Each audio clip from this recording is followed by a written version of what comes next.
ভোরের ঘন কুয়াশার মধ্যে দার্জিলিং রেলওয়ে স্টেশনে দাঁড়িয়ে আছে উপমা। কনকনে ঠান্ডা মৃদু হাওয়া বইছে, যার শরীরে আরো কাঁপন ধরাচ্ছে। ট্রেন ছাড়ার অপেক্ষায় বারবার হাত ঘড়ি দেখছে।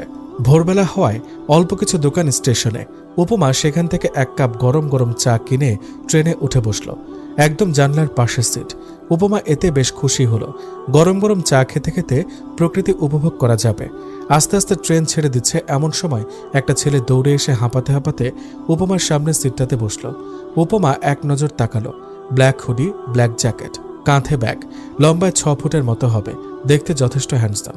ছেলেটাকে এভাবে হাঁপাতে দেখে উপমা নিজের ব্যাগ থেকে বের করে পানির বোতলটা এগিয়ে দিল। ছেলেটা কৃতজ্ঞতা স্বরূপ খানিকটা হেসে পানির বোতলটা নিল। ঢকঢক করে অর্ধেকটা পানি শেষ করল। বোতলটা উপমার দিকে এগিয়ে দিয়ে বলল, thank you miss, I am Shubman.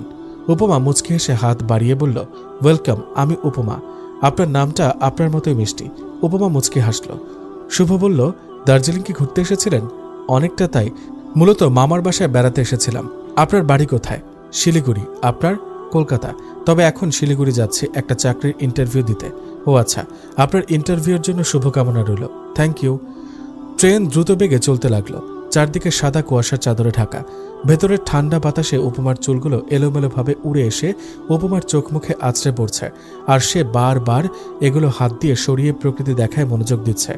উপমার কাছে বরাবরই ট্রেন জার্নি খুব পছন্দের। সকালে হলে তো কথাই নেই, আর তাই তো সে আজকেও সকালবেলায় ট্রেনের টিকিট কেটেছে। তার মধ্যে শুভর সাথে কথা বলতে মন্দ লাগছে না। শুভ ফের বলল, কিসে পড়েন আপনি? Honours first year. হো আচ্ছা। এমন আরও নানান টুকটাক কথা বলতে লাগলো দুজনে। আস্তে আস্তে সূর্য উদয় হতে লাগলো। সূর্যের তীক্ষ্ণ রশ্মি চারদিকে ছড়িয়ে পড়তে লাগলো। প্রায় 3.5 ঘন্টা পর ট্রেন জলপাইগুড়ি স্টেশনে এসে খানিকক্ষণের জন্য থামল। শুভ বলল, ক্ষুধা পেয়েছে নিশ্চয়ই, খাবেন কিছু? তা তো লেগেছেই। সকালে তো আর কিছু খাওয়া হয়নি। আপনার যদি আপত্তি না থাকে তাহলে আমার সাথে ব্রেকফাস্ট করে নিতে পারেন ধাবা থেকে। আমি সচরাচর তেমন কারোর সাথে কথা বলি না, অপরিচিত তো আরও আগেই না, কিন্তু আপনার সাথে যেহেতু কথা বলেছি তাহলে এতে আপত্তি থাকার কোনো কারণই নেই। চলুন যাওয়া যাক। ওরা দুজনে নিউ জলপাইগুড়ির ধাবা থেকে ব্রেকফাস্ট সেরে আবার ট্রেনে উঠে বসল। উপমা একটা বই নিয়ে ওটা পড়ায় মনোযোগ দিল। ট্রেন জার্নিতে উপমার বই পড়ার অভ্যাস পুরনো। ট্রেন জার্নি, চা আর সাথে বই হলে তো উপমার আর কিছু লাগে না। আর এদিকে শুভমান উপমাকে দেখতেই ব্যস্ত। ফর্সা চেহারা, চোখে চশমা, মেয়েটাকে দেখতে বেশ। শুভর ভীষণ ভালো লেগেছে। কখনো কোনো মেয়েকে এতটা ভালো লেগেছে বলে ওর মনে হয়নি। ওই মেয়েটার প্রতি আলাদা একটা অনুভূতি জন্মাচ্ছে। খানিক বাদে জিজ্ঞেস করলো, আপনি বই পড়তে ভালোবাসেন? ভীষণ। ট্রেনে উঠলে সবসময় আমি বই পড়ি, এটা আমার অভ্যাস বলতে পারেন। একটা কথা বলবো? হ্যাঁ অবশ্যই। আমরা কি বন্ধু হতে পারি? হওয়া যায়। ট্রেন এসে থামল শিলিগুড়ি স্টেশনে। দীর্ঘ 7 ঘন্টার ট্রেন জার্নির অবসান ঘটল। উপমা আর শুভ ব্যাগ নিয়ে নেমে পড়ল। উপমা বলল, এই প্রথম ট্রেনে কারোর সাথে এত কথা বলেছি, এতটা মিশেছি। বেশ ভালো লেগেছে আপনার সাথে কথা বলে। ধন্যবাদ আমার ট্রেন জার্নিটা এত সুন্দর করার জন্য। আপনাকে ধন্যবাদ।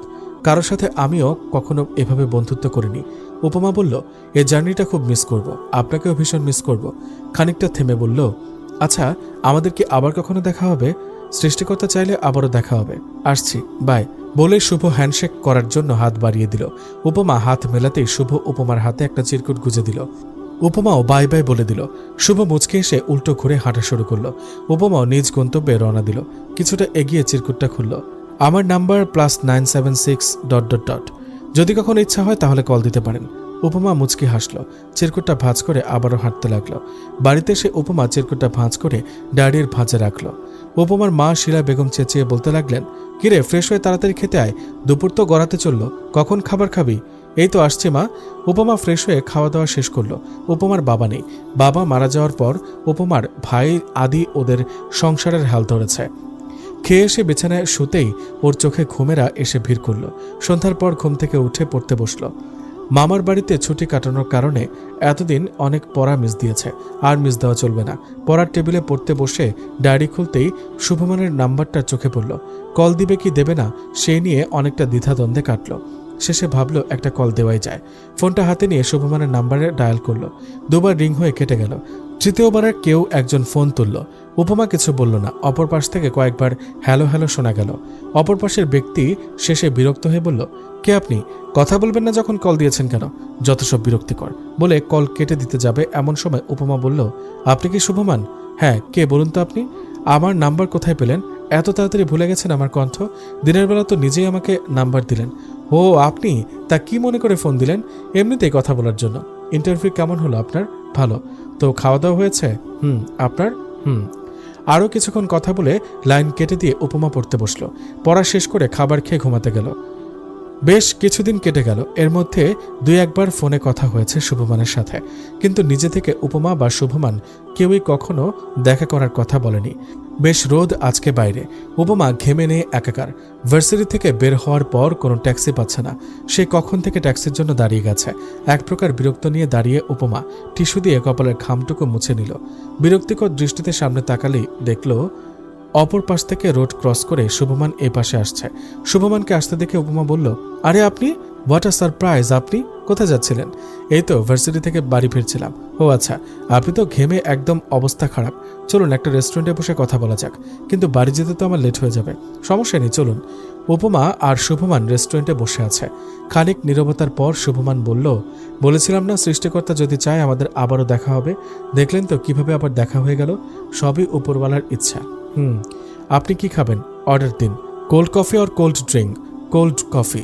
শুভমান ওয়েটারকে 2 গ্লাস কোল্ড কফি অর্ডার করলো। খানিক বাদে ওয়েটার এসে 2 গ্লাস কোল্ড কফি দিয়ে গেল। উপমা জিজ্ঞেস করলো, তো এখানে কোথায় থাকছেন আপনি? এই তো একটা ফ্ল্যাট ভাড়া নিয়ে থাকছি। ও আচ্ছা। ঘণ্টাখানেক দুজনে একসাথে রেস্টুরেন্টে কাটালো। দুপুর 3টার দিকে বাড়িতে পৌঁছালো উপমা। একের পর এক কলিং বেল দিয়ে যাচ্ছে। শিলা বেগম শাড়ির আঁচলে হাত মুছতে মুছতে বললেন, খুলছি তো, দাঁড়া। দরজা খুলতেই উপমা ঢুকে সোফায় গা এলিয়ে দিল। কিরে, তোর এত দেরি হয়েছে আজকে? ট্যাক্সি পেতে দেরি হচ্ছিল তাই। শিলা বেগম শরবত এগিয়ে দিলেন উপমার দিকে। উপমা গ্লাসটা নিয়ে ঢকঢক করে সবটুকু শরবত খেয়ে নিল। ফ্রেশ হয়ে খেতে হয়। আমরা ফ্রেন্ডরা সবাই বাইরে খেয়ে এসেছে বলে উপমা ব্যাগটা নিয়ে রুমের দিকে চলে গেল। বেশ অনেকটা সময় ধরে শাওয়ার নিল। গরমে মাথাটা ভনভন করছে। শাওয়ার করে এসে ছাদে কাপড়গুলো মেলে দিল। ছাদের কিনারায় রেলিংয়ের উপর বসে পড়ল উপমা। আনমনেই শুভমানের কথা মাথায় আসতে হেসে ফেলল। ছেলেটা একদম অন্যরকম, সবার থেকে আলাদা। উপমার সবার থেকে ছেলেটাকে অনেক ভালো লাগে। তখন বিকেলবেলা, রোদের তেমন তেজ নেই, হালকা বাতাস বইছে। পরশুদিন উপমার এক্সাম। বাসার মধ্যে লোডশেডিং, এই কারণে উপমা বই নিয়ে ছাদে চলে গেছে। এখানে যাও, একটু বাতাস আছে। ফোনটা পাশে রেখে উপমা বই পড়ায় মনোযোগ দিল। গত 2 মাসে উপমা আর শুভমানের একটা ভালো বন্ধুত্ব হয়ে গেছে। কয়েকবার দেখাও করেছিল। এর মধ্যে ফোন বেজে উঠল। উপমা ফোন হাতে নিয়ে দেখল শুভর ফোন। উপমা মুচকে হেসে ফোনটা রিসিভ করল। হ্যালো, কি করছেন? এই তো পরশুদিন এক্সাম পড়ছি। ও আচ্ছা, ঠিক আছে, তাহলে এখন ডিস্টার্ব না করি, আপনি পড়ুন। সমস্যা নেই। আপনি কি কিছু বলবেন? না, এমনি কথা বলার জন্য ফোন দিয়েছিলাম, কিন্তু পড়ছেন যেহেতু পড়ুন, সমস্যা নেই। আচ্ছা ঠিক আছে, রাখছি, ভালো থাকবেন। ফোনটা কেটে দিল উপমা। পেছন থেকে উপমার ভাই আদি এসে বলল, কিরে, পড়াশোনা বাদ দিয়ে কার সাথে কথা বলছিস? তেমন কেউ না, এক ফ্রেন্ডের সাথে। ও, এই গরমে বাসায় থাকা যায় বল? ঘরের মধ্যে গরমে থেকে থেকে বিরক্ত হয়ে ছাদে চলে আসলাম। ইদানিং এত পরিমাণ লোডশেডিং হচ্ছে, বেঁচে থাকাটি তো মুশকিল হয়ে যাচ্ছে। এদের লোকেদের পেলে না মাথাটাই ফাটিয়ে দিতাম, বুঝেছিস? বলতে বলতে ছাদের অন্য পাশে গিয়ে রেলিংয়ের উপরে বসে পড়ল আদি। উপমা আবার পড়ায় মনোযোগ দিল। কিছুক্ষণ পর কারেন্ট চলে আসায় ও বাসায় চলে গেল। সন্ধ্যায় নাস্তা করে আবার পড়তে বসলো। রাতে ডিনার করে ঘুমিয়ে গেল। ইদানিং ক্লাস, কোচিং সবকিছু সামলাতে সামলাতেই হাঁপিয়ে উঠছে উপমা। শান্তিতে নিঃশ্বাস ফেলার সময়টাও নেই। পরীক্ষা শেষ হলে একটু শান্তি। আজকে উপমার এক্সাম। সকাল থেকে তড়িঘড়ি করে রেডি হয়ে এক্সাম হলে চলে গেল। এক্সাম শেষ হলো দুপুরে। এক্সাম দিয়ে বেরোতে বেরোতে বৃষ্টি নামলো। বৃষ্টির কারণে গাড়ি পাওয়া যাচ্ছে না। এদিকে বৃষ্টির মধ্যে ভিজে ভিজে অতটা পথ হেঁটে যাওয়াও সম্ভব নয়। রাস্তার পাশের একটা দোকানের ছাউনির নিচে এসে দাঁড়ালো বৃষ্টি থামার অপেক্ষায়। ফোনটাও আনেনি যে আদিকে কল দেবে। দোকানের কিছুটা সামনে কিছু বখাটে ছেলে কথা বলছে আর বারবার উপমার দিকে বাজেভাবে তাকাচ্ছে। রাস্তায়ও মানুষ তেমন নেই। উপমার ভয় লাগছে। এখানে আর দাঁড়ানো ঠিক হবে না, তাই বৃষ্টির মধ্যেই হাঁটা শুরু করলো সে। পেছন পেছন ছেলেগুলো আসতে লাগলো। উপমার ভয় আরো বাড়ছে, তাই হাঁটার গতি আরো বাড়িয়ে দিল। ছেলেগুলো এবার জোরে জোরে হাঁটছে আর উপমার উদ্দেশ্যে বাজে বাজে কথা বলছে। উপায় না পেয়ে উপমা এবার দৌড়াতে লাগলো। পেছন পেছন ছেলেগুলো দৌড়াচ্ছে। দৌড়াতে দৌড়াতে একটা সময় পা পিছলে পড়ে যেতে লাগলো উপমা। এমন সময় কোনো এক শক্তপোক্ত হাত তাকে কোমরে জড়িয়ে ধরে নিল। উপমা বেশ ভয় পেয়ে গেল। ভয়ে চোখ বন্ধ করে ফেলল। ছেলেটা একদম উপমাকে বুকের সাথে জড়িয়ে রেখেছে। আর ইউ ওকে উপমা? ছেলেটার কণ্ঠস্বর কর্ণকুহরে পৌঁছাতেই ধীরে ধীরে চোখ খুলল উপমা। তাকে এখনো জড়িয়ে ধরে আছে শুভমান। উপমার ভয়টা কাটতেই উপমা শুভর হাতের দিকে তাকালো। ব্যাপারটা বুঝতে পেরে শুভ ছেড়ে দিল, বলল, এভাবে বৃষ্টির মধ্যে একা একা হেঁটে আসছিলেন কেন? আরেকটু হলে তো ওই ছেলেগুলো। বলে একটা দীর্ঘশ্বাস ফেলল, বলল, কখনো এমন বৃষ্টির মধ্যে নির্জন রাস্তায় হাঁটবেন না। গাড়ি না পেলে প্রয়োজনে আপনার ভাই বা আমাকে কল দিতে পারেন। উপমা মিনমিনে কণ্ঠে বলল, আজকে ফোন আনিনি। খুব ভালো করেছেন, এখন চলুন আপনাকে বাসায় পৌঁছে দিয়ে আসি। তখন ছেলেগুলো শুভকে দেখে সামনে এগোনোর সাহস পায়নি, উল্টো ঘুরে দৌড়ে পালিয়ে গেছে। বৃষ্টির মধ্য দিয়ে দুজনে হাঁটতে লাগলো। বাসার সামনে পর্যন্ত এনে দিয়ে শুভ চলে যেতে নিল। উপমা বলল, বাসায় আসুন না, আজ না আরেকদিন, আমার একটু কাজ আছে। আচ্ছা ঠিক আছে, আরেকদিন আসতে হবে কিন্তু। আচ্ছা আসবো বলে শুভমান চলে গেল। এর মাঝে আরও কিছুদিন কেটে গেছে। পরীক্ষা দিয়ে এসে ধপ করে সোফায় বসে পড়ল উপমা। আদি ল্যাপটপে কাজ করছিল। ল্যাপটপে চোখ রেখে জিজ্ঞেস করলো, পরীক্ষা কেমন হয়েছে তোর? উপমা পানি খেতে খেতে জবাব দিল, এই তো ভালোই। যা ঘরে গিয়ে ফ্রেশ হয়ে নে, তারপর খাবার খেয়ে ঘর পরিষ্কার করবি। আমার এক ফ্রেন্ড আসবে, সারাদিন এটা সেটা খেয়ে ঘরের মধ্যে প্যাকেট ফেলে কি অবস্থা করেছিস। বাসায় কেউ আসলে আমাদেরকে পাগল বলবে। উপমা আর কিছু না বলে মুখ গোমরা করে উঠে চলে গেল।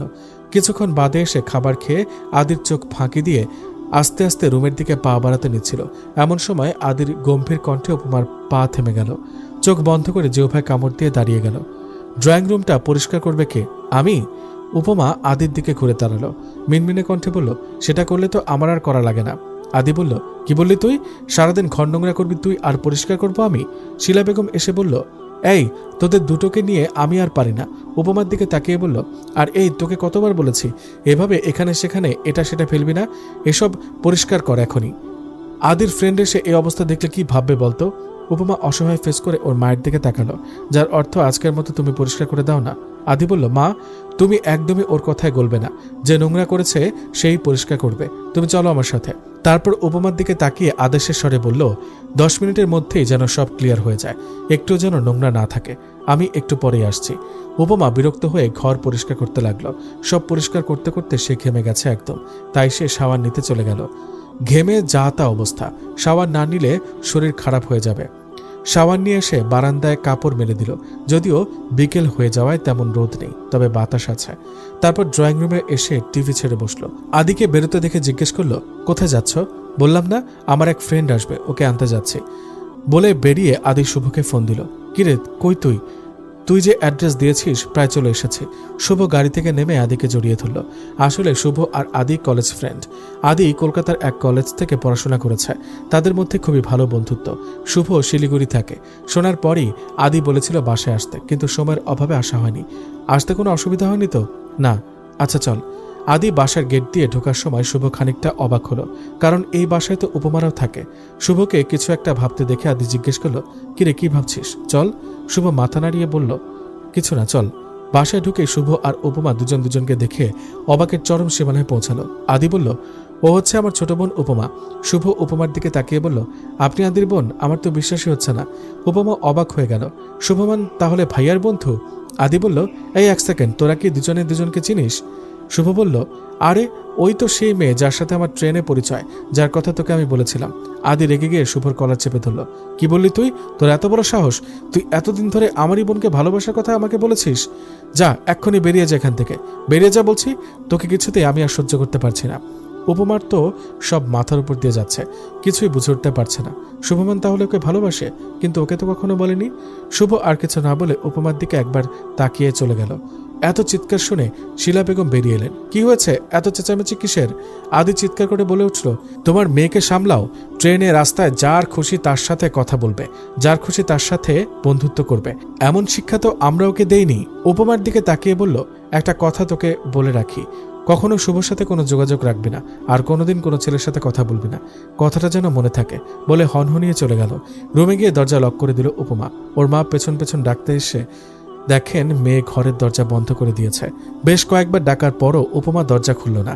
আদির আজকের ব্যবহারটা উপমা কিছুতেই বুঝতে পারছে না। নিজের বন্ধুর সাথে কেউ এমন ব্যবহার করে? আর শুভ যে ওকে ভালোবাসে সেটা তো কখনো বলেনি, বা ওর কথাবার্তাও কখনো বুঝেনি উপমা। শুভমান ছেলেটার প্রতি তো তার ফিলিংস আছে, আলাদা এক অনুভূতি যা কারোর প্রতি কখনো কাজ করেনি। কিন্তু শুভ যে তাকে ভালোবাসে সেটা মনে হতেই খানিকটা লজ্জা লাগলো উপমার। পর মুহূর্তে নিজের ভাইয়ের করা ব্যবহারের জন্য ক্ষমা চাইতে হবে ভেবে শুভমানের নাম্বারে ডায়াল করল। কয়েকবার রিং হতে হতে কেটে গেল। শেষবারে কল রিসিভ হলো। Hello hello Shubman, hello. অনেকক্ষণ নীরবতা। উপমা বলল, কথা বলবেন না আমার সাথে? ভাইয়ার ব্যবহারের জন্য আমি আপনার কাছে ক্ষমা চাইছি। সরি, ভাইয়ার ব্যবহারের জন্য আমি খুবই দুঃখিত। প্লিজ ভাইয়ার কথায় রাগ করে আমার সাথে কথা বলা বন্ধ করবেন না। থমথমে গলায় শুভমান বলল, আদি ভুল কিছু বলেনি, তার জন্য আপনি ক্ষমা চাইছেন কেন? যে কোনো ভাই রেগে যেত এই পরিস্থিতিতে।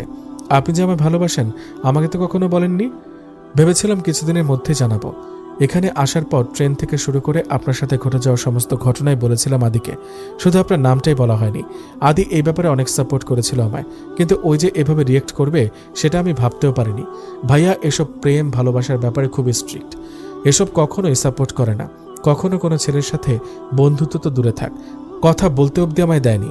কয়েক বছর আগে একটা মেয়ের সাথে ভাইয়া রিলেশন ছিল, মেয়েটা ভাইয়াকে ঠকিয়ে অন্য একটা ছেলেকে বিয়ে করেছে। তারপর থেকে ভাইয়া এমন হয়ে গেছে। আচ্ছা বুঝলাম, একটা কথা আপনাকে বলতে চাই। বলুন। এমন সময় জোরে জোরে আদির দরজা ধাক্কাচ্ছে আর ডাকছে, ভাইয়া ডাকছে। আমি আপনার সাথে পরে কথা বলছি, বাই বলে উপমা কল কেটে দিল। কিরে, এতক্ষণ ধরে দরজা ধাক্কাচ্ছি, দরজা খুলছিস না কেন? উপমা দরজা খুলতে খুলতে বলল, ঘুমিয়ে পড়েছিলাম, 9টা বাজতে চলল, ডিনার করবি চল। ডিনার শেষে রুমে এসে ভালো করে দরজা বন্ধ করে ফোন নিয়ে বারান্দায় চলে গেল উপমা। রিং হতে শুভ রিসিভ করলো। উপমা বলল, ওই সময় কি বলতে চেয়েছিলেন এবার বলতে পারেন। বলবো, আগে বলুন আপনি এত আস্তে আস্তে কথা বলছেন যে? পাশে কি কেউ আছে? পাশে কেউ থাকলে তো ফোনই দিতে পারতাম না। ভাইয়া আপনার সাথে কথা বলতে নিষেধ করেছে, আর ভাইয়া পাশের রুমে আছে, তাই এভাবে কথা বলছি। তো আদির নিষেধের পরও আমার সাথে কথা বলছেন যে?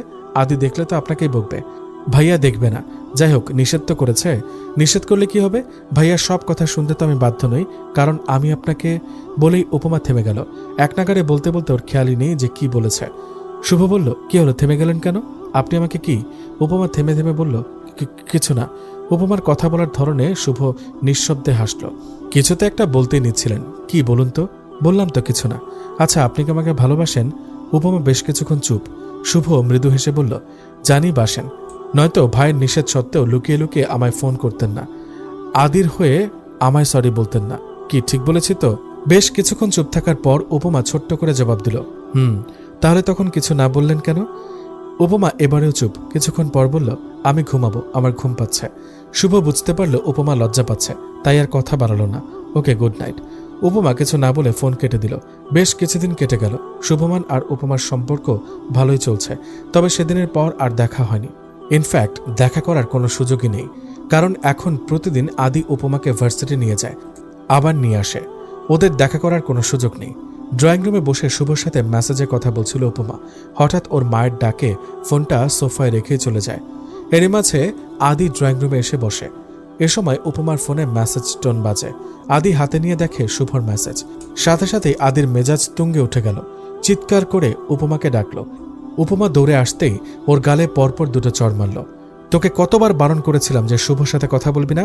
আমার কথা না শুনে উল্টো ওর সাথে প্রেম করছিস? উপমা গালে হাত দিয়ে ফুপিয়ে কাঁদতে লাগলো। আজ থেকে তোর ফোন চালানো নিষেধ, তোর ফোন আমার কাছেই থাকলো, আর কখনো ফোন পাবি না তুই, বলেই ফোনটা নিয়ে চলে গেল আদি।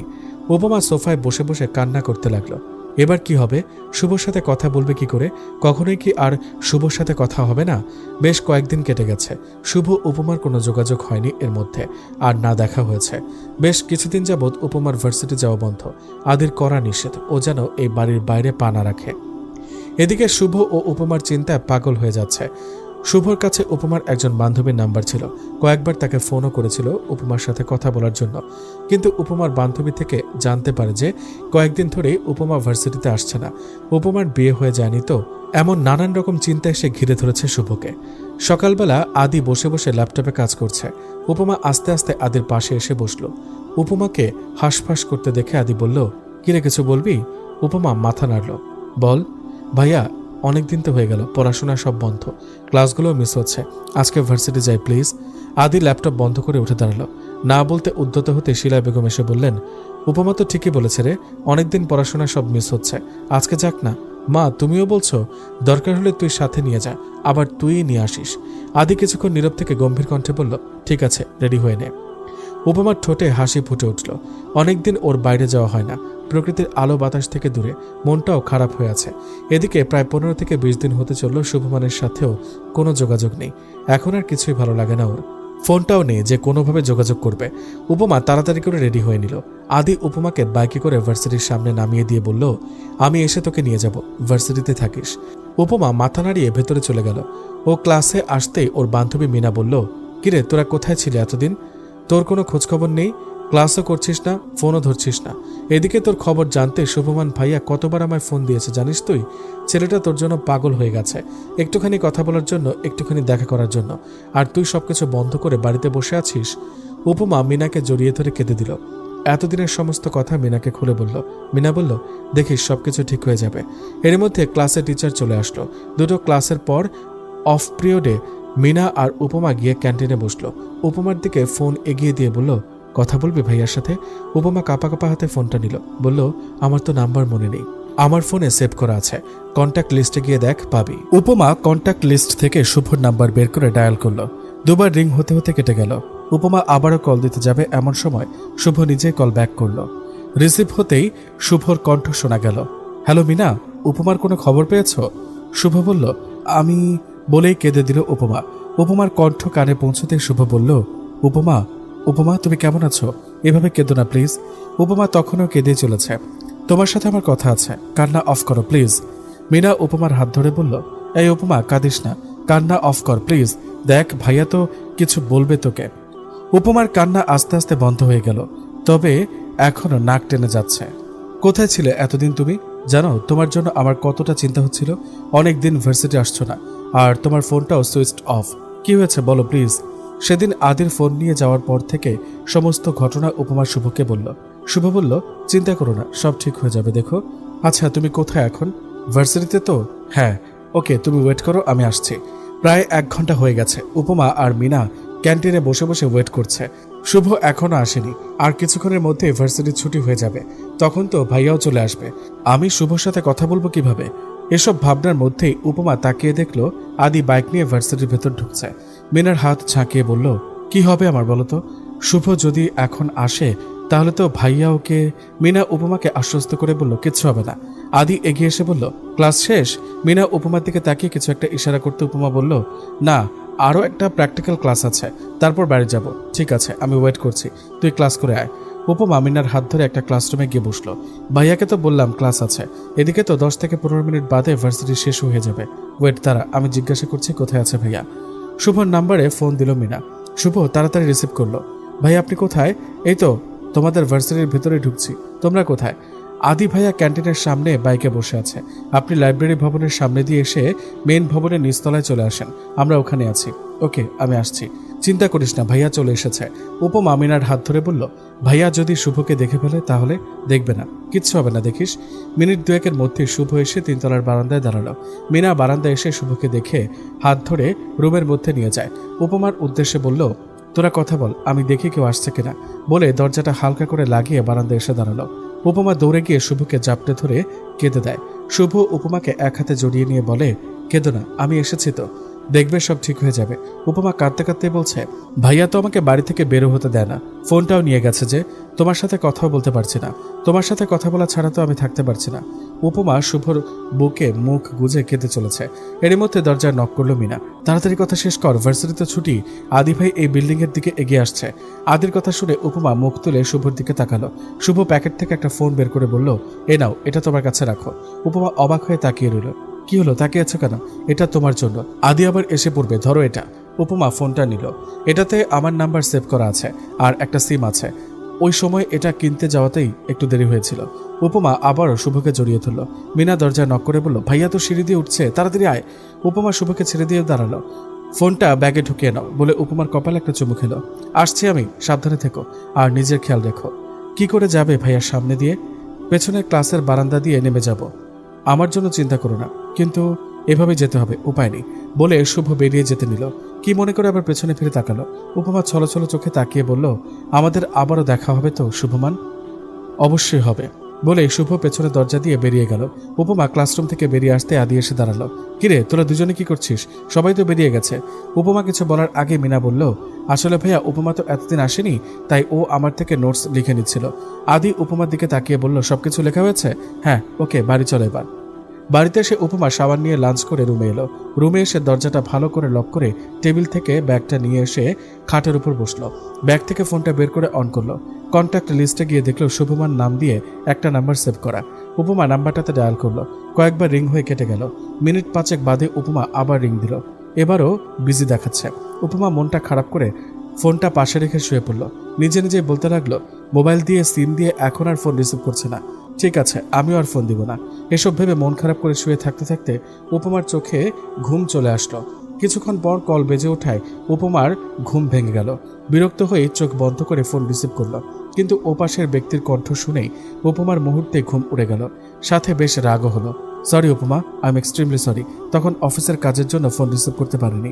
উপমা তখনও নিশ্চুপ, কোনো কথাই বলছে না। এই যে মিস, সরি বললাম তো, এবার তো কথা বলো। উপমা এবারেও চুপ। দেখো, আমার কিন্তু এভাবে ভালো লাগছে না। তুমি যদি কথা না বলো তাহলে কিন্তু আমি কল কেটে দেব। উপমা তখনও চুপ। ঠিক আছে, কথা বলবে না তো? আমি তাহলে কল কেটে দিচ্ছি। উপমা নরম স্বরে বলে উঠল, শুভ, কি হলো? এতক্ষণ কথা বলছিলে না কেন? আমি কতবার সরি বললাম? ইম্পর্টেন্ট কাজ ছিল, তাই কল ধরতে পারিনি। তোমার উপর অনেক রাগ হয়েছিল তাই। ওকে বাবা, সরি, আর কখনো এমন হবে না। তুমি জানো এমনিতে তোমার সাথে এতদিন কথা বলতে না পেরে আমার কি একটা অবস্থা, কতটা কষ্ট হচ্ছিল তোমাকে না দেখে থাকতে। উপমা এবার কেঁদেই দিল। এই কি হলো, কাঁদছো কেন? উপমা নাক টেনে টেনে বলল, আমারও তো একই অবস্থা। ভাইয়া যদি আমাদের না মেনে নেয় তাহলে কি হবে? আমি তোমাকে ছাড়া থাকতে পারবো না। প্লিজ ভাইয়াকে মানিয়ে নাও না, কিছুদিন যেতে দাও, দেখবে আদি ঠিকই মেনে নেবে। যদি না মানে? ভাইয়া তো তোমার নাম শুনলেই মানবে, ঠিকই মেনে নেবে। আরও কিছুক্ষণ কথা বলার পর উপমা ফোন রেখে ঘুমিয়ে পড়ল। সন্ধ্যায় মায়ের ডাকে ঘুম ভাঙল। কিরে, ওঠ এবার, পড়বি না আজকে? উঠছি। উপমা উঠে ফ্রেশ হয়ে এসে পড়তে বসল। শিলা বেগম উপমার পাশে বসে বলল, তোর মামাতো ভাই অরুণ নিজে তোকে পছন্দ করেছে, আর তোর মামা মামিরও ইচ্ছা তাদের ঘরের বউ করবে তোকে। কালই তোর বিয়ে, আদি সব কথা বলে রেখেছে। কি বলছো কি তুমি? ভাইয়া আমার বিয়ে ঠিক করে ফেললো? তোমরা একটাবারও আমায় জানালে না? অরুণ তো আমাদের আত্মীয়ই, তাই। আর তাছাড়া খুব ভালো ছেলেও। তোর মামা মামিও অনেক করে বলল, এজন্য আর না করতে পারলাম না। আর অরুণ 3-4 দিন পরে জার্মানি চলে যাবে, তাই আর দেরি করতে চায় না বিয়েটা নিয়ে। এই কারণে এত তাড়াতাড়ি সব ঠিক করা। কিন্তু আমি অরুণ ভাইকে বিয়ে করতে পারবো না। কেন? তুমি তো সবকিছু জানো মা, তারপরও এমন করছো কেন? আমি তো শুভমানকে, এই শুভর নাম আর মুখেও আনবি না। দরজা দিয়ে ঢুকতে ঢুকতে আদি বলল কথাটা, ভাইয়া আমি ওকে ভালোবাসি, ওকে ছাড়া কাউকে বিয়ে করব না। এইসব ভালোবাসা ভুলে যা, সম্ভব না, ওকে ভুলতে পারবো না আমি। এখন সব আবেগের বশে বলছিস, কিন্তু সত্যিকার অর্থে ভালোবেসে কেউ পায় না, দিন শেষে ঠকে যায়। তোর ভালোর জন্যই বলছি। আর হ্যাঁ, একটা কথা মাথায় ঢুকিয়ে রাখ, তোর বিয়ে অরুণের সাথেই আমি ঠিক করেছি, আর ওর সাথেই তোর বিয়ে হবে। কিন্তু ভাইয়া, কোনো কিন্তু না, আমার ডিসিশনই ফাইনাল, বলে আদি চলে গেল। উপমা অসহায় চোখে মায়ের দিকে তাকালো। মা, ও মা, তুমি ভাইয়াকে বোঝাও না, আমি শুভকে ছাড়া থাকতে পারবো না। তোর ভাইকে বলে লাভ নেই। ওই মেয়েটা তোর ভাইয়ের সাথে প্রতারণার পর থেকে তোর ভাই এমন হয়ে গেছে। ভালোবাসা শব্দটা এখন ঘৃণা করে, এসবের প্রতি বিশ্বাসই উঠে গেছে। কিন্তু শুভ তো আমাকে সত্যি ভালোবাসে, ও কখনো আমায় ঠকাবে না। শুভকে ভুলে যা, কিছু করার নেই। তোর মামা মামিকে আমি কথা দিয়ে ফেলেছি, বলে শিলা বেগম উঠে চলে গেলেন। শিলা বেগম চলে যেতেই উপমা ঘরের দরজাটা লাগিয়ে ফোন নিয়ে এসে ব্যালকনিতে চলে যায়। শুভকে কয়েকবার ফোন করে, কিন্তু ফোন সুইচড অফ। তারপর টেবিল থেকে ডায়েরিটা নিয়ে এসে মিনার নাম্বার বের করে মিনাকে কল করে। হ্যালো মিনা, আমি উপমা। হ্যাঁ বল। এই, এটা কার নাম্বার? আমারই। ভাইয়া অরুণ ভাইয়ের সাথে আমার বিয়ে ঠিক করেছে, আমি বিয়ে করব না। মাকেও কতবার বলেছে ভাইয়াকে বোঝানোর জন্য, কিন্তু মাও বলেছে শুভকে ভুলে যেতে। আমি কি করব কিছুই বুঝতে পারছি না। শুভ ভাইয়াকে জানিয়েছিস? ওর ফোনে ট্রাই করছিলাম, পাইনি, সুইচড অফ। আবার ট্রাই কর, আমি দেখছি কি করা যায়। তুই চিন্তা করিস না, রাখছি। উপমা ফোন রেখে বিছানায় উপর হয়ে শুয়ে পড়ল। কি হবে, কি করবে সে? শুভকে ছাড়া তো থাকা অসম্ভব। ভাইয়া যদি সত্যি সত্যি অরুণ ভাইয়ের সঙ্গে বিয়ে দিয়ে দেয়, কি হবে? কি করে থাকবো শুভকে ছাড়া? বেশ কিছুক্ষণ পর শুভ কল দেয়। হ্যালো, সরি উপমা, আমার ফোনে চার্জ ছিল না, তাই রিসিভ করতে পারিনি। একটু আগে মিনা ও আমায় ফোন দিয়েছিল, ও বলেছে আমায় সবটা। ভাইয়া আমার বিয়ে ঠিক করেছে, কালকে আমার বিয়ে। আমার মামা মামিকে কথাও দিয়ে ফেলেছি। আমি বিয়ে করব না শুভ, আমি তোমাকে ছাড়া থাকতে পারবো না। তুমি চিন্তা করো না, কিচ্ছু হবে না। আমি তোমাকে কারো হতে দিব না, আমার উপর ভরসা রাখো। বলে ফোন কেটে দিল শুভ। রাত প্রায় 1টা বাজে। উপমা চিন্তা করতে করতে একসময় ঘুমিয়ে গিয়েছিল, কিন্তু মিনিট 5 আগেই শুভর ফোনে ঘুম ভেঙে গেছে। ফোন দিয়ে বলেছিল, ঘুমিয়ে পড়েছিলে নাকি? সরি ঘুম ভাঙানোর জন্য। না সমস্যা নেই, আমি তোমার বাসার নিচে দাঁড়িয়ে আছি, তোমার রুমের জানলাটা খুলে একটু জানলার কাছে আসো। তুমি এত রাতে? আগে আসো তারপর বলছি। উপমা তাড়াতাড়ি করে জানলার কাছে গিয়ে দেখলো শুভমান গেটের বাইরে দাঁড়িয়ে আছে। হ্যালো, এত রাতে তুমি? সেসব পরে বলছি, তুমি একটা কাজ করো, তাড়াতাড়ি তোমার ফোন আর ব্যাগটা নিয়ে চলে এসো। কিন্তু কি করে আসবো? মা আর ভাইয়া দেখবে তো? কেউ দেখবে না, আস্তে ধীরে আসো, সাবধানে। ওকে আসছি। এরপর উপমা এখন কুচকানো জামাটা পাল্টে চুল আঁচড়াচ্ছে। এর মধ্যে আবার শুভর ফোন। হ্যালো, কি হলো, তুমি কোথায়? এই তো আসছি। তাড়াতাড়ি এসো, কেউ দেখে ফেললে আবার সমস্যা। তারপর ফোন আর ব্যাগ নিয়ে উপমা রুমের দরজা খুলল। ড্রয়িং রুম পুরো অন্ধকার। উপমা নিজের রুমের লাইট অফ করে দিয়ে পা টিপে টিপে মেইন দরজার কাছে গেল। আস্তে করে দরজা খুলে বেরিয়ে এলো। ফোনের ফ্ল্যাশ অন করে সিঁড়ি দিয়ে নিচে নেমে এলো। গেট খুলে বাইরে বেরোতে দেখলো শুভ বাইক নিয়ে দাঁড়িয়ে। বাইকে ওঠো। এত রাতে কোথায় যাব? আমার বাড়িতে। কিন্তু এখন যদি তুমি আমার সাথে না যাও তাহলে কিন্তু সারা জীবনের জন্য আমাকে হারিয়ে ফেলবে। উপমা শুভকে জড়িয়ে ধরে বলল, আমি তোমাকে হারাতে চাই না, হারাতে পারবো না, কিন্তু আমার ভাই আমাকে না পেলে তো। তুমি আমার সাথে চলো, কিচ্ছু হবে না, দেখো। শুভ বাইকে উঠে বসলো। উপমাও শুভর পেছনে উঠে বসলো। ফুল স্পিডে বাইক চলছে। আকাশে মেঘ ডাকছে, সাথে সাথে বাতাস বইছে, তাই উপমার কিছুটা শীত লাগছে। খানিক বাদে বাদে কেঁপে উঠছে। উপমা, কোনো সমস্যা হচ্ছে তোমার? বাইক চালাতে চালাতেই বলল শুভ। উপমা কাঁপতে কাঁপতেই জবাব দিল, না আসলে একটু ঠান্ডা লাগছে তাই। আর একটু অপেক্ষা করো, আমরা কিছুক্ষণের মধ্যে পৌঁছে যাব। মিনিট 5 মধ্যে শুভ তার বাড়িতে এসে পৌঁছায়। উপমার হাত ধরে বলল, এসো। উপমাকে নিয়ে ভেতরে ঢুকেই শুভ সবার সঙ্গে পরিচয় করিয়ে দিল। আমার বাবা, মা আর ছোট ভাই শুভ্র। উপমা সবার সাথে কথা বলে নেয়। যে বিষয়টা উপমা সবচেয়ে বেশি অবাক হয়েছে সেটা হলো এত রাতে বিয়ের সব অ্যারেঞ্জ করে ফেলেছে শুভমান। এসব কি শুভ? আমি এখনই তোমাকে বিয়ে করতে চাই, তোমার কোনো আপত্তি আছে? বিয়ে এভাবে? এটা ছাড়া আমার কাছে আর কোনো উপায় নেই। আদিকে বললে তো বুঝবে না, উল্টো ঝামেলা করবে, তাই ভাবলাম বিয়ে করে তোমাকে নিয়ে ওই বাড়িতে যাব। উপমা আর কিছু বলল না। শুভর মা উপমাকে বলল, ভেতরে এসো মা, আমার সাথে এসো, বলে উপমাকে একটা রুমে নিয়ে গেলেন।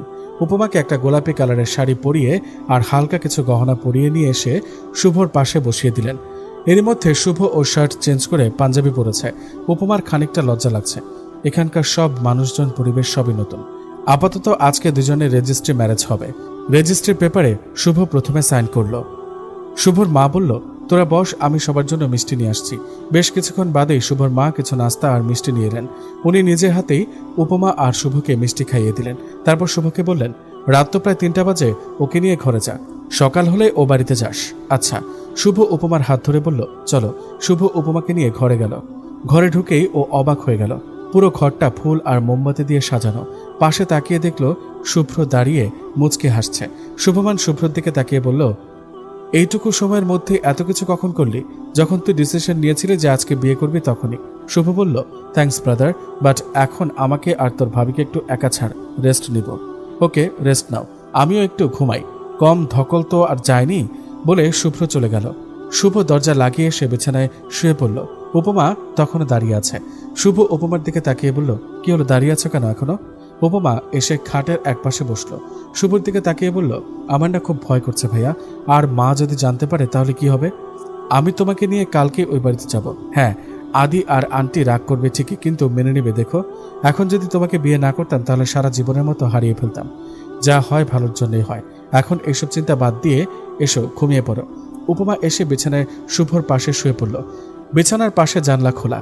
ঝিরিঝিরি বৃষ্টি পড়ছে। বাইরের বাতাসে মোমবাতিগুলো নিভু নিভু করছে। প্রকৃতির ঠান্ডা হাওয়া উপমার শরীর ছুঁয়ে যাচ্ছে। উপমার ঠান্ডা লাগছে ভীষণ, তবুও শুভর থেকে বেশ খানিকটা দূরত্ব বজায় রেখে শুয়ে আছে। উপমাকে এভাবে কাঁপতে দেখে একটানে তাকে নিজের কাছে নিয়ে এসে শক্তপোক্তভাবে জড়িয়ে ধরল শুভ। রাগী গলায় বলল, শীতে এভাবে দূরে থেকে নিজেকে কষ্ট দেওয়ার মানে কি? আমি তো তোমার হাজব্যান্ডই, অন্য কেউ তো না। তাহলে এভাবে দূরত্ব বজায় রেখে শুয়ে শীতে কাঁপছো কেন? উপমা কিছু বলল না। শুভর এতটা কাছে থাকায় ওর নিঃশ্বাস খুব দ্রুত বেগে চলছে। উপমার অবস্থা বুঝতে পেরে শুভ আরেকটু শক্ত করে জড়িয়ে ধরে কপালে চুমু খেয়ে বলল, এখন তুমি ঘুমিয়ে পড়ো, সকালে আবার ওই বাড়িতে যেতে হবে। আদি রাগী চোখে শুভ আর উপমার দিকে তাকিয়ে আছে।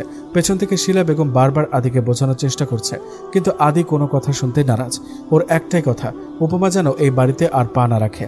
আদি ফের চেঁচিয়ে বলল, কিরে, কানে কথা যাচ্ছে না তোদের? বলেছি না এখান থেকে চলে যেতে। আর তোর এত সাহস হলো কি করে আমার পারমিশন ছাড়া রাতের বেলা বাড়ি থেকে বেরোনোর? তোকে তো আমি বলি। চর দেওয়ার জন্য হাত উঠালো। শুভ আদির হাত ধরে বলল, অনেক হয়েছে, আর ওর গায়ে হাত দিবি না। আমার বোনকে আমি মারবো কি মারবো না সেটা তুই বলার কে? I am her husband and she is my wife. তাই আমার বউয়ের গায়ে হাত দেওয়ার আগে আমার পারমিশন নিতে হবে। শিলা বেগম বলল, আদি তোর কোনো কথা শুনতে চাই না আমি। আমার মেয়ে যেখানে গিয়ে সুখে থাকবে, ভালো থাকবে, সেখানেই ও থাকবে। এটা নিয়ে আর একটাও কথা বলবি না তুই। আর শোন, যে মেয়েকে তুই ভালোবাসতি সেই মেয়ে তোকে কোনোদিনও ভালোবাসতো না বলেই ঠকিয়ে গেছে। কিন্তু শুভমানও এমন ছেলে না। আর ওর সাথে তো তোর 1-2 দিনের বন্ধুত্ব না, 8-8টা বছরের বন্ধুত্ব। সেই কলকাতা থেকে তুই ওকে চিনিস, তাহলে তোর এত ভালো বন্ধুকে তুই এভাবে অবিশ্বাস করবি? ওকে তুই ভালো করে চিনিস, জানিস। আমিও চিনি ওকে, ও এমন ছেলে না। বোঝার চেষ্টা কর। আদি হনহনিয়ে ভিতরে চলে গেল। শিলা বেগম শুভ আর উপমাকে ভেতরে এনে বসালেন। কিছুক্ষণ কথা বলার পর সকালে নাস্তা করে শুভ আর উপমা চলে গেল। 6 মাস পর, মাস 3 আগে আদি শুভ আর উপমার বিয়ে মেনে নিয়েছে। এখন দুই পরিবারের মধ্যে সম্পর্ক অনেক ভালো, কারোরই কোনো আপত্তি নেই তাদের সম্পর্ক নিয়ে। রাত প্রায় 11টা ছুঁই। খাওয়া দাওয়ার পর উপমা আর শুভ দুজনেই ছাদে দাঁড়িয়ে। দুজনের মাঝে নীরবতা। উপমা এক দৃষ্টিতে আকাশের দিকে তাকিয়ে আছে, আর শুভ উপমার দিকে। নীরবতা ভেঙে উপমাই বলল, আকাশটা কত সুন্দর, তাই না? তবে আমার উপমার সাথে আকাশের কোনো উপমাই হয় না, বলেই শুভ হেসে এক হাতে জড়িয়ে নেয় উপমাকে। উপমাও শুভর বুকে মাথা রেখে উপভোগ করতে থাকে তারা ভরা রজনীর সৌন্দর্য।